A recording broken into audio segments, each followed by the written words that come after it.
what's driving them are kind of similar things. I mean, we've done quite a lot of work actually recently with the Electoral Reform Society, looking at kind of anger, disillusionment, disengagement, and we see those factors being much, much higher in reform voters than they are with particularly SNP and Labour voters. So there is absolutely a kind of a disillusionment, a disengagement, disconnection factor driving some of this. I mean, more sort of anecdotally, when we sit in, and you and I have spoken about this a bit, Chris, when we sit in kind of focus groups with not necessarily reform voters, but people who are kind of undecided about how to vote, there is still a bit of a stigma, I think, in those settings of saying that you're going to vote for reform. But kind of once someone does,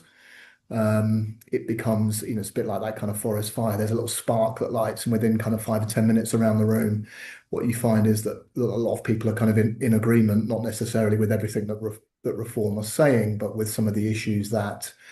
as Elsa and Rob have just been discussing, seem to be the drivers that, whether it's immigration, whether it's some of the other kind of big issues, whether it's crime, that are driving people towards reform. So I think there are kind of very sort of similar things that are going on. I think we